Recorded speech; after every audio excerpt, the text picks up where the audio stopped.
예, 인공지능 강의를 시작하도록 하겠습니다. 오늘은 인공지능에 대해서 설명을 드리겠습니다. 인공지능에 대해서는 정의도 많고 그렇지만 가장 직관적이고 단순히 설명을 드리면은 말 그대로 인공적으로 우리가 지능을 구현하는 것입니다. 인공지능이라는 것은 그러면 자연적이지 않은 지능이란 뜻인데 여기서 지능은 직관, 즉 인튜이션을 의미합니다. 직관이라는 건요, 사물의 본질을 구분하거나 파악하는 능력인데, 정말 간단히 말해서 인공지능이라는 건요, 결국 무언가를 구분하는 능력이라고 보시면 됩니다. 구분하는 능력. 어떤 색깔을 보고 이게 빨간색이다, 파란색이다.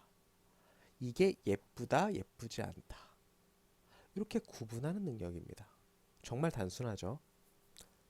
하지만 이 능력이 이 세상 대부분을 지배하고 있습니다. 예를 들어 주식을 한번 볼게요.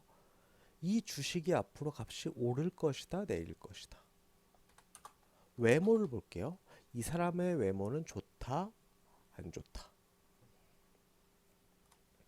이것의 맛이 맛있다, 맛없다.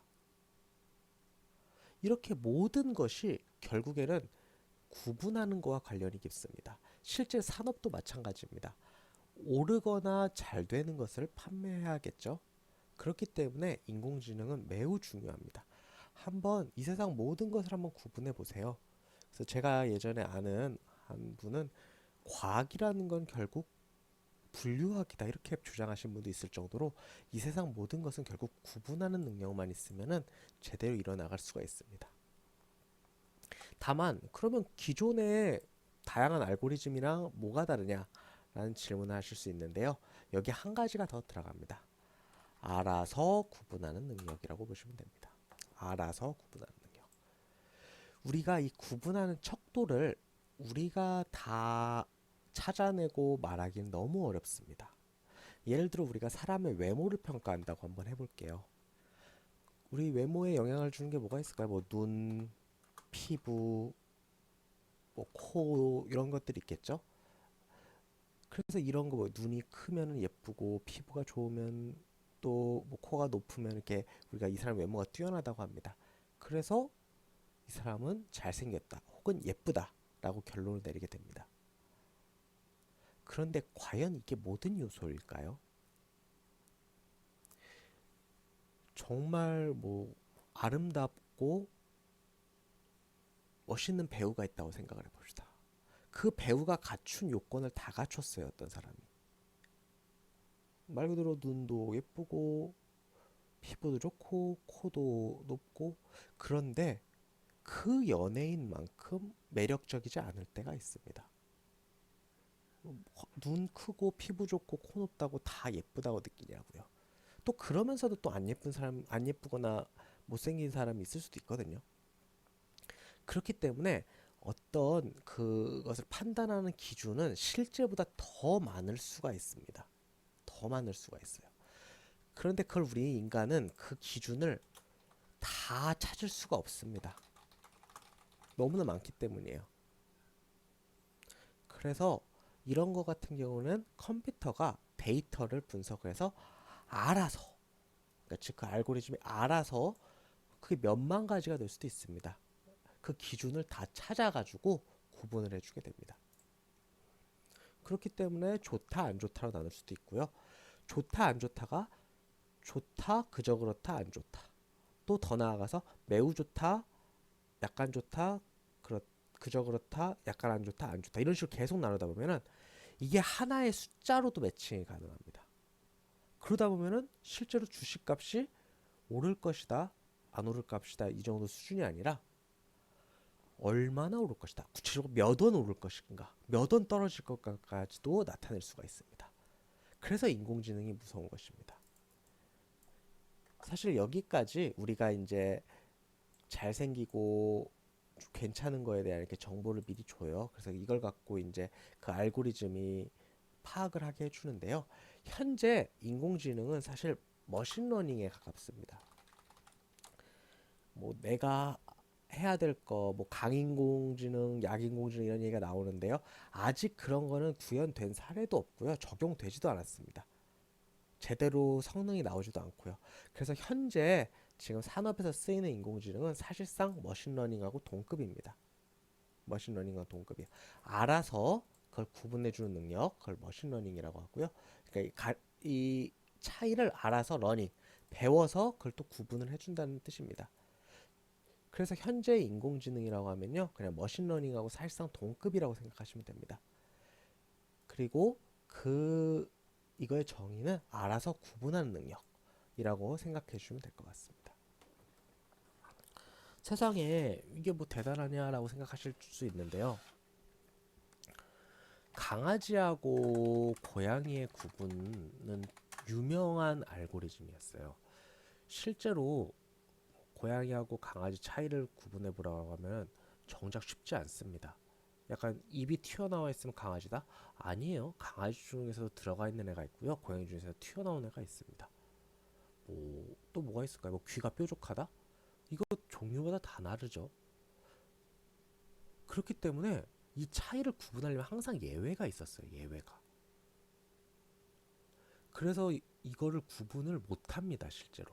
거의 예전 철학사에서도 이걸 구분을 못했어요. 그래서 플라톤이 알고 보니 뭐 이데아가 있었다. 우리가 그 이데아 세상을 봤기 때문에 강아지와 고양이를 구분할 수 있다. 이런 식으로 하지만 실제로 우리가 컴퓨터 코딩으로 구현이 이제 성능이 괜찮게 나온 건 얼마 되지 않습니다. 그래서 이런 거를 이제 직관이라고 합니다. 근데 인간이 얼마나 대단하나 보세요. 1살짜리 아이가 말하기 시작하면은 뛰어와서 그럽니다. 야옹이 멍멍이 1살인데 벌써 구분을 합니다. 그 컴퓨터 알고리즘을 못하던 걸. 그래서 실제 한동안 구분을 되게 못했어요. 그래서 현재도 이런 대회가 있습니다. 지금도 얼마나 정확히 구분을 하느냐. 그러다가 이제 데이터 수가 많아지기 시작합니다. 강아지, 고양이 데이터 수가 많아지기 시작하면서 이런 것들을 이제 러닝을 많이 시키고 이러다 보니까 인공지능 알고리즘도 성능을 개선해 나가다 보니까 이제 슬슬 잘 구분하기 시작합니다. 그래서 요새 이 머신러닝 알고리즘 중에 딥러닝이라는 알고리즘이 있어요. 알고리즘은 실제 정말 많습니다. 머신러닝 알고리즘은 로지스틱, 회귀, 그 다음에 서포트, 벡터 머신, 결정 트리, 뭐 이런 거. 그 중에 하나가 또 딥러닝입니다. 뭐 신경망 이런 거가 있는데요. 이게 딥러닝이 요새 사실상 뭐 제일 좋다고 하는데 절대 그런 건 아닙니다. 모든 성능이 차이가 있고요. 잘 먹혀 들어가는 특징이 있고요. 장단점이 다 있습니다. 뭐가 좋다라고 주장하는 사람은 잘 모르는 사람이에요. 그런 말에 속지 않으시길 바라고 절대 그런 말 하시면 안 됩니다. 그래서 딥러닝 같은 경우도 실제로 한 60년대, 70년대 이미 이론이 완성이 됐습니다. 근데 워낙 성능이 안 좋아가지고 거의 사장이 됐죠. 사장이 돼서 안 쓰이다가 빅데이터 이제 뜨기 시작하면서 즉 이제 인터넷도 발달되고 데이터도 모아지면서 빅데이터 하에서는 이게 딥러닝 성능이 괜찮은 거예요. 그래서 최근에 뜨기 시작한 겁니다. 그래서 이게 장단점이 다 있어요. 그래서 어떤 알고리즘이 좋은지 안 좋은지를 함부로 말씀하시면 안 되고 어떤 상황에서는 이게 좋다. 이런 걸 말씀하시고 그거에 따라 적용 가능하셔야 돼요. 뭐 단적인 얘기를 해볼게요. 어, 흔히 비교할 때 이 두 가지를 비교하면 좋습니다. 딥러닝 같은 경우에는요, 정확도가 일반적으로 높게 나오긴 합니다. 그리고 변수가 아까 말씀드렸듯이 너무 많을 때, 너무 복잡하고 우리가 이해하기 어려울 때 쓰면은 간결해요. 되게 간결하고 쉽게 정답을 뽑을 수 있습니다. 다만 얘는 그 변수가 워낙 많고 이러다 보니까 나중에 보면 이제 오버피팅 프로블럼, 과적한 문제가 생길 수 있고요. 또 결정적으로 그 이유가 왜 그렇게 되는지 알 수가 없습니다. 블랙박스예요. 이렇게 결론이 나왔어요. 근데 왜 그런 결론이 나왔는지를 쉽게 설명하기 어렵습니다. 이런 게 좀 큰 문제가 됩니다. 그래서 결정 트리는 요거에 좀 반대되는 건데 요거는 옛날에 약간 if문들이 무한대로 늘어났다고 생각하시면 되는데 이런 거 같은 경우에는 쉽게 주목받거나 성능이 아주 뛰어나다고 할 수는 없지만 그 근거를 매우 찾기가 쉬워요. 어떤 결론이 나왔을 때, 아, 이래서 나왔습니다라고 하기가 좋습니다. 그래서 보시면 어떤 걸 선택할지 그 상황에 따라 다릅니다. 그 결과를 도출하는 것만 중요하다. 혹은 그게 좀 너무 복잡하다. 그럼 딥러닝 같은 걸 쓰시는 거고요. 반면에 이렇게 좀 그 이유를 알고 싶다. 그러면은 이렇게 결정 트리를 쓰는 게 맞습니다. 그래서 최근에 이제 부동산 가격 예측이나 주식 가격 예측 이런 걸 뜰 때 이런 두 가지로 나눠서 경쟁이 많이 됩니다. 왜냐하면 부동산 가격이 올랐을 때 정확하게 맞추는 것도 중요한데 왜 올랐는지를 알아야지 그 이후에 무슨 얘기를 할 수 있잖아요. 예를 들어 어떤 알고리즘이 그 집값 오를 거예요. 거기 구매하세요. 라고 자신 있게 얘기했어요. 근데 왜를 모르면 여러분들 투자하실 수 있겠습니까? 그래서 나중에 해볼 건데 이 부스팅 하면서 이 결정 트리 쓰는 기법이 최근에 이게 딥러닝이 다 잡고 있다가 여기 다시 떠오르기 시작했어요. 재밌죠? 이렇게 왔다 갔다 합니다. 그래서 이런 것도 잘 알아주시면 좋아요. 로지스틱 회의 같은 건 되게 직관적입니다. 단순하고. 그럼 안 좋은 거 아니냐? 아니에요. 그렇기 때문에 더 명확할 수가 있어요. 우리가 본질로 가봅시다. 본질로. 인간이 직관을 파악할 때는 큰 분석이 필요 없습니다. 저 사람이 멋있다, 안 멋있다, 내가 저 옷이 좋다, 안 좋다, 이걸 판단하는데 생각이 오래 드나요? 거의 1초 내로 판단이 되잖아요. 단순한 게 나쁜 게 절대 아닙니다. 그렇기 때문에 한 10가지 이상의 어떤 방법론이 있는데 거기에 맞게 각자의 특징을 제가 설명을 드릴 거고 거기에 맞게 적용을 하세요. 그게 좀 많이 중요합니다.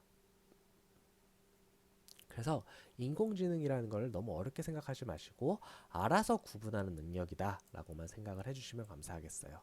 그리고 두 번째, 다양한 알고리즘이 있는데 그 알고리즘의 구현 방식과 장단점, 또 어쩔 때 써야지 좋은지를 정확히 알고 있어야 합니다. 그래서 그런 것이 알고리즘 공부에 매우 중요한 것입니다.